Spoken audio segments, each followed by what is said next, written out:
எவ்வளோ அழகான படங்களை சொல்லலாம். இப்போ நல்ல நல்ல படங்கள்லாம் தமிழில் எவ்வளோ வந்திருக்கு. அப்போ இந்த போக்கே அவங்க வந்து மாற்றிட்டாங்க. இந்த குரூப் இருக்குல்ல, இப்போ இருக்கிற இந்த குரூப் வந்து ஒரு மாதிரி பிளாக் ஹியூமர்னு ஒன்று கொண்டு வந்தாங்க. அது கூட நல்லா தான் இருந்துச்சு. இப்போ வடிவேலு காமெடியெல்லாம் பார்த்து ரசிச்சுட்டு வந்து நமக்கு திடீர்னு என்னடா பிளாக் காமெடின்னு ஒன்று சொல்கிறாங்களேன்னு பார்த்தா அதுவும் நல்லா தான் இருந்துச்சு. அப்படியே ட்ரெண்டை வந்து டோட்டலாக ஆக்ஷன் பக்கம் திருப்பிட்டாங்க. அது பார்த்தீங்கன்னா நினச்சி பார்க்க முடியாத ஒரு ஃபைட்டு. இப்போ சிங்கம் மாதிரி படத்துலலாம் ஃபைட் வரும். இப்போ ஏற்கனவே வந்து நிறைய படங்களில் ஃபைட்டெல்லாம் வந்திருக்கு இங்கே, அதெல்லாம் நம்ம ரசித்தவங்க தான். ஆனால் இது வேறு மாதிரி ஃபைட்டாக இருக்குது.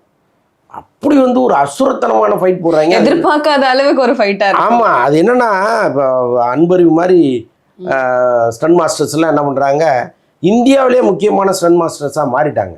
அப்போ அவங்க வந்து ஹிந்திக்காரன் கூட நம்ம ஸ்டண்டு கொரியோகிராஃபர் பார்த்து மிரளணுண்டா அப்படின்னு ஒன்று பண்ணுறாங்க. பேன் இண்டியா அப்படின்ற ஒரு விஷயத்துக்காக ஒரு விஷயம். கேஜிஎஃப் மாதிரி படங்கள் வந்துச்சு இல்லையா, அதில் பார்த்தீங்கன்னா ஒரு 1000 பேர் அடிச்சுட்டே இருப்பார் யஷ்.